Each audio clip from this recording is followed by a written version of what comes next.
Bonjour à tous, je suis Olivier Goll, donc je suis le fondateur d'October, qui est une plateforme de prêt aux entreprises, c'est-à-dire que concrètement, on permet à des prêteurs particuliers et institutionnels d'emprunter de l'argent, de prêter de l'argent directement à des entreprises européennes.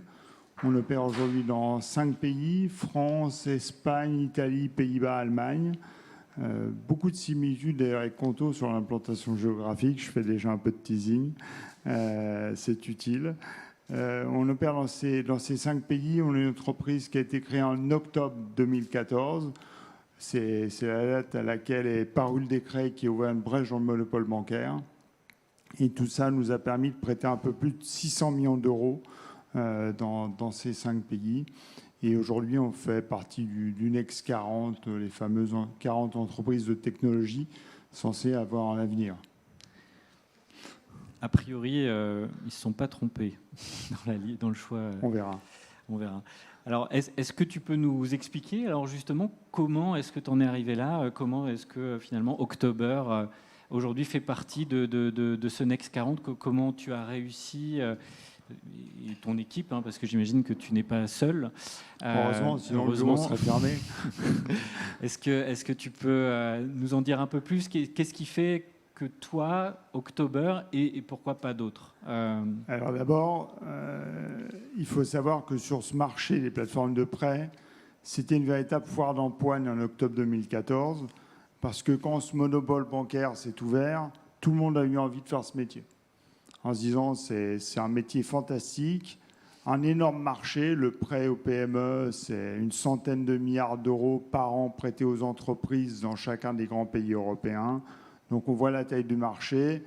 Et le raisonnement simpliste et facile, c'est de dire, bah, écoutez, il y a un gros marché, même si j'en prends une toute petite part, je vais faire quelque chose de très gros. Et tout le monde s'est lancé. En oubliant une première chose, c'est quand vous lancez dans le prêt aux entreprises, vous avez dès le premier jour un énorme problème de poule et d'œuf. Mettez le premier dossier en ligne sur votre plateforme. La grande question qui se pose, c'est comment vous faites pour le financer? Où allez-vous chercher les prêteurs qui vont répondre présent? Et si vous le faites à coût de prêteurs particuliers, ça vous coûte très cher en coût d'acquisition. Et je pense que le premier grand mouvement stratégique intéressant d'October, ça a été de dire, OK, on va aller chercher des investisseurs particuliers, mais pour ne pas se ruiner en coût d'acquisition, on va également aller chercher des institutionnels. Et aujourd'hui, c'est cette dualité de prêteurs qui nous a permis de ne jamais se poser la question de est-ce qu'on avait assez de prêteurs pour financer les dossiers qu'on trouvait. Donc aujourd'hui, sur October, vous pouvez retrouver peut-être certains d'entre vous avec leur smartphone qui viendront prêter aux côtés de la Caisse des dépôts, de CDP, la Caisse des dépôts italienne, du Fonds européen d'investissement, de Generali, de Groupama, d'Allianz, de CNP, etc. Voilà. Ça a été le premier grand mouvement stratégique. Le deuxième, c'est de comprendre que ce métier qui peut paraître très simple, en fait, une plateforme de prêt, on pourrait se dire, après tout, ce n'est qu'un site de commerce électronique sur lequel on met un produit, au lieu de mettre une bouteille d'Evian, là, comme j'ai sur la table, ben on met un prêt, puis on l'achète en ligne, et puis on a fait le matching entre le prêteur et l'emprunteur. Et dès le début, on s'est dit que ce n'était pas ça. Même avec une belle user interface, une belle interface utilisateur, ce n'est pas ça le métier. Le métier consiste à accumuler de la data, accumuler de l'intelligence pour prendre des décisions plus rapides, pour prendre des décisions plus intelligentes aussi. Plus intelligentes, c'est-à-dire mieux éclairées sur la fraude, sur plein de choses. Et dès le début, on a investi énormément dans la technologie, de manière assez ingrate, parce que ça ne se voyait pas. Et c'est maintenant que ça se voit précisément. Et donc ça a été les deux grands mouvements, résoudre ce problème de poule et d'œuf et mettre la technologie au centre de tout. Et ça fera sûrement une bonne transition pour expliquer ce qu'on fait avec Conto plus tard. Merci beaucoup. Alors justement, au niveau de ton modèle, est-ce que tu peux nous expliquer comment tu arrives à la fois à être attractif, efficient des deux côtés? Parce qu'il y a des prêteurs, il y a des emprunteurs. Comment est-ce que tu arrives finalement à faire en sorte que des deux côtés, les personnes soient satisfaites? Alors ça, c'est un vrai problème. C'est un vrai sujet. C'est un sujet qu'on a depuis le premier jour et qui nous quittera jamais. Quand vous proposez des prêts à des prêteurs, vous êtes obligé de vous soucier de la qualité. de ce que vous proposez. Vous êtes obligé de vous soucier du taux de défaut potentiel. Parce que si vous leur proposez que des dossiers qui ne tiennent pas la route, forcément, ils fuiront à un moment donné et ils se retourneront contre vous. Donc, bien évidemment, de la demande, on en a par centaines de millions, par plusieurs milliards. Donc, il suffit d'ouvrir le robinet, on pourrait produire tout ce qu'on veut. Mais il faut toujours le produire en conscience pour tenir dans la durée. Et le meilleur moyen qu'on a trouvé pour faire ça en conscience, c'est nous, en tant que dirigeants de l'entreprise, prêter sur tous les dossiers qui passent sur la plateforme depuis le premier jour, de manière à montrer un alignement d'intérêt avec nos prêteurs et s'assurer qu'on ne va pas trop loin dans le risque pris, dans la qualité de ce qu'on propose. Et pour vous donner une idée, depuis l'origine, c'est plus de 10 millions d'euros qui ont été prêtés par l'équipe pour montrer un alignement d'intérêt avec nos clients. Pour notre plus grand bonheur jusqu'à ce jour, puisqu'on a toujours servi des rendements positifs. Et ce qui fait que quand on est exposé comme ça à une grande diversité de projets, on gagne de l'argent grâce à ces prêts. Mais avec ce qu'appellent les Anglais du skin in the game. Très bien. Alors justement, au niveau de l'expérience client, c'est aussi un axe fort de différenciation chez October. Et quand on a préparé cette table ronde, tu m'as dit, mais l'expérience client, il y a ce qui se voit, mais c'est aussi ce qui ne se voit pas. Est-ce que tu peux nous en dire un peu plus? Bien sûr. Je vais me raccrocher à l'exemple Conto, par exemple, parce que on a eu la chance d'avoir Elisabeth juste avant sur la tribune. L'exemple Conto, c'est un bon cas. C'est un client qui est client Conto, qui voit un petit onglet « Se financer ». Il clique sur ce bouton, autorise Conto à nous transmettre par API, c'est-à-dire automatiquement, 12 mois d'historique bancaire, sans rien faire. Il clique sur le bouton, il dit en conscience « J'autorise Conto à transmettre ces données à October » et qui reçoit instantanément une proposition de prêt. Voilà, selon ce que vous avez dit, on doit pouvoir vous prêter. Maintenant, répondez s'il vous plaît à 5 questions. On lui demande d'autocollant de document, on lui demande de répondre à 5 questions. 5 questions assez simples auxquelles il répond. Et il a ensuite une décision ferme et instantanée. Là, quelqu'un parlait tout à l'heure des process avec les temps. Là, c'est vraiment l'histoire de 3 minutes. 3 minutes entre je suis sur mon compte Conto alors que je suis client Conto et le moment où j'ai une offre ferme de prêt. Je transmets quelques éléments de KYC, pas tous, parce que là aussi, on évite la redondance. On a la chance d'avoir Conto qui peut déjà nous en fournir. Donc, on ne répète pas. C'est une question de votre collègue tout à l'heure. Est-ce que chez Orange ou LCL, on répète les docs, etc. Là, non, justement, on essaie d'éviter ce point de friction. On a tous vécu ça dans l'expérience bancaire pro. Un client, un pro à qui on demande c'est l'IAS fiscal. On dit, mais je comprends, je suis client de votre banque, je vais transmettre toutes les années l'IAS fiscal. Oui, mais c'est pour le service compliance. Désolé, c'est autre chose. Et vous n'êtes pas interfacé avec le service? Non. Donc, vous les retransmettez. Pareil, pourquoi demander un cabis à un client quand le cabis, vous pouvez l'acheter pour rien du tout pour son compte? Donc, demander le cabis à un client, c'est juste l'embêter. Le client ne sait pas où aller chercher le cabis. Ce n'est pas une opération habituelle pour lui. Donc, il va perdre du temps, ça va l'énerver. Donc, tout ce que vous pouvez enlever comme point de friction, vous l'enlevez. Et ça, c'est vraiment clé. Et là, c'est fantastique parce qu'imaginez qu'on fait des prêts sans demander une liasse fiscale en bilan jusqu'à 30 000 euros. On fait non seulement des prêts, mais on fait également des PGE. Ça aussi, ça a été un grand point fort. On n'a pas plus le droit de dire néobanque, mais je vais quand même l'utiliser pour qu'on comprenne bien ce dont je parle. Aujourd'hui, dans les néobanques, c'est les gens qui font du service de compte sans avoir un agrément bancaire.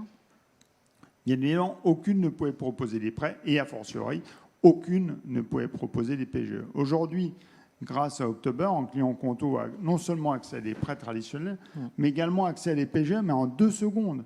Essayez d'être je ne sais pas, vous êtes consultant avec 2 salariés, vous allez voir votre agence bancaire et vous lui demandez un PGE. Là, je déclenche le compteur et vous faites la même opération sur Conto, mais ce sera le jour et la nuit. Vous n'aurez pas le temps de descendre dans votre station de métro pour aller voir votre banquier, que vous aurez déjà reçu la réponse Conto October.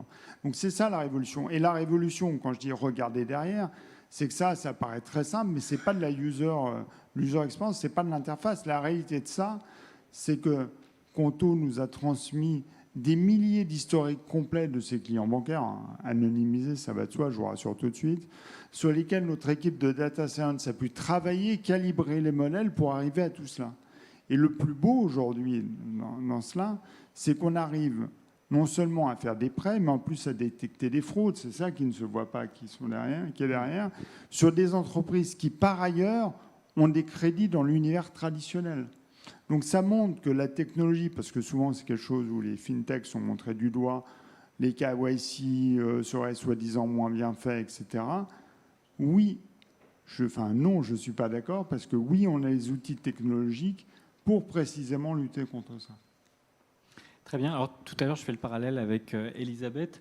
Elisabeth nous a parlé des valeurs, que le partage des valeurs était un point crucial pour se dire on va travailler avec tel ou tel partenaire.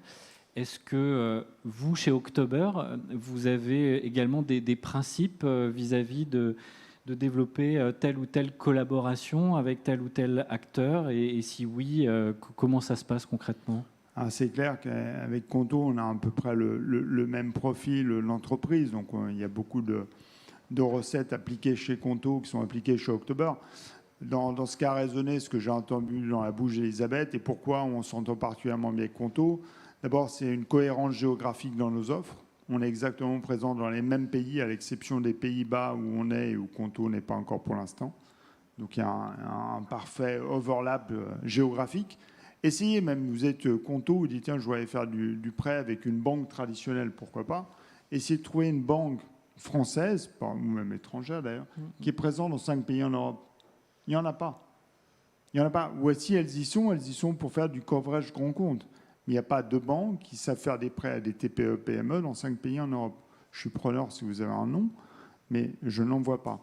Elles auront des bureaux dans 5 pays, mais elles feront du coverage, du M&A, des choses comme ça, mais pas du prêt. Première chose. Deuxième chose, la culture du client au centre. On parlait du temps moyen de réponse et votre étonnement d'avoir une réponse en 3 heures. C'est pareil. Pourquoi, et ça je voulais insister, pourquoi on arrive à faire de ça? Pourquoi ce n'est pas faisable dans une grande banque et pourquoi c'est faisable chez nous? Ce n'est pas simplement de dire à tout le monde le client est important, le client est important. C'est qu'il faut avoir les outils pour répondre, une messagerie unifiée. Et il faut être capable de le mesurer. Ça s'appelle en bon français un SLA, un Service Level Agreement. Nous, on s'est mis comme objectif, par exemple, sur les clients prêteurs, on répond en moyenne en 6 minutes. Nuit, jour et week-end compris. Pour répondre comme ça, faut-il encore le mesurer? Si vous n'avez pas une messagerie unifiée, un système technologique natif pour faire ça, ça ne marche pas. Aujourd'hui, moi-même, quand j'essaye souvent de contacter mon banquier traditionnel, j'ai une adresse email générique, j'ai un numéro de téléphone en 0800. Comment voulez-vous que j'ai une cohérence sur mon SLA, que je le mesure même? Donc c'est là où je pense qu'on a beaucoup de choses à apporter. Donc voilà, et cette volonté d'innovation et l'avantage d'avoir aucune legacy aussi. C'est-à-dire que chez Conto, en l'occurrence, on arrivait sur un terrain totalement vierge, il n'avait jamais fait de prêt avant. Donc il n'y avait pas de problème à arriver avec des méthodes innovantes. Et ça, nous, on est persuadé que ce qu'on est en train de faire avec Conto aujourd'hui, j'insiste beaucoup parce que c'était la table ronde précédente, mais c'est vraiment le prêt en 2050.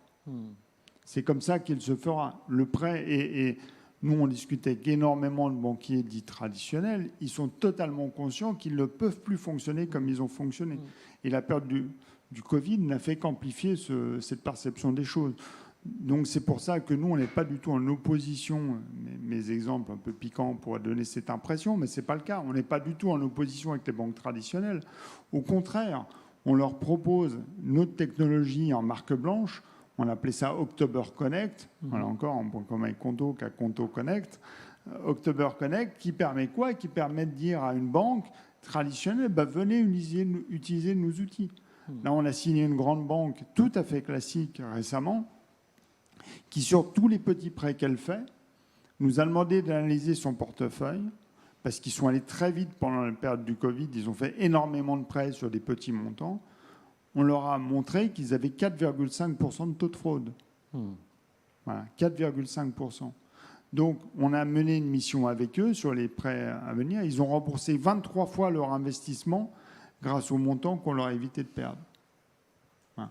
Donc ça, c'est la tech. Et encore une fois, j'insiste vraiment, la manière dont travaillent aujourd'hui pas mal d'acteurs en termes de compliance, KYC, c'est quelque chose qu'elles font pour être bien avec le régulateur, parce que ce régulateur, normalement, est comme ça. Donc bien sûr qu'il faut être bien avec le régulateur. Il faut demander les pièces que le régulateur demande, c'est une évidence.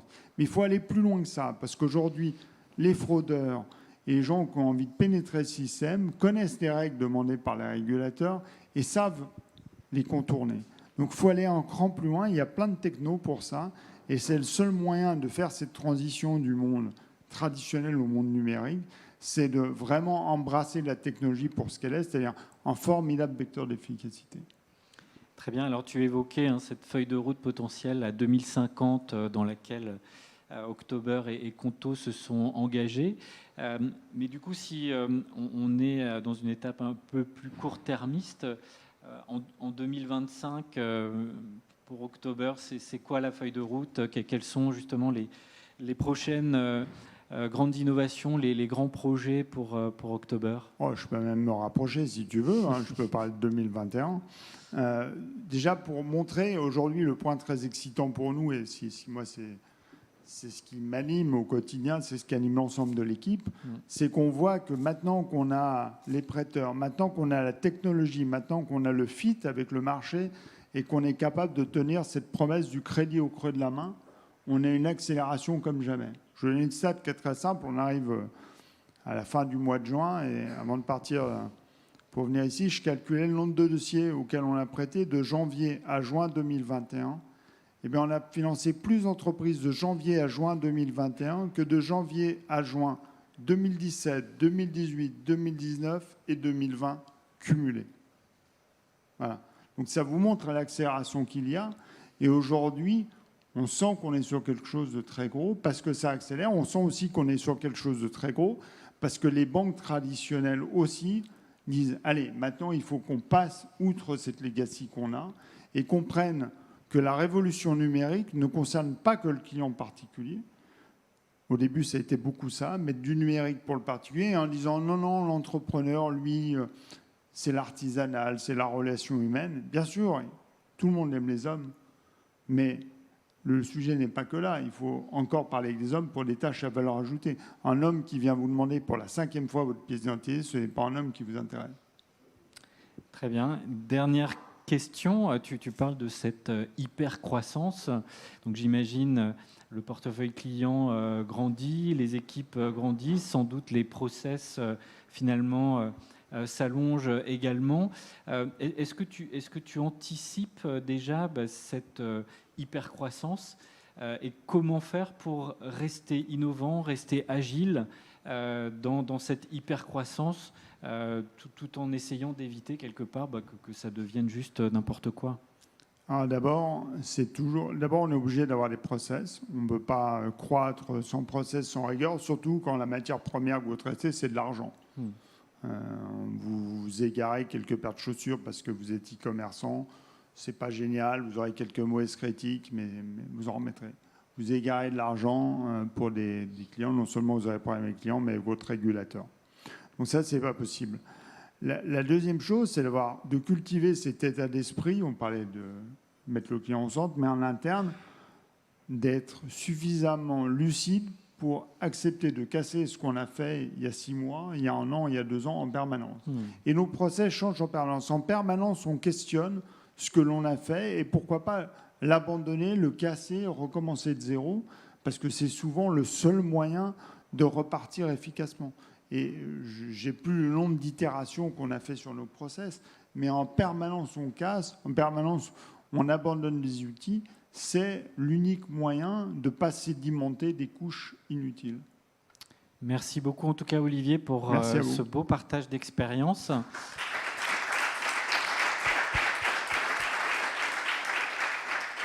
Est-ce qu'il y a des questions dans la salle ou dans l'audience online?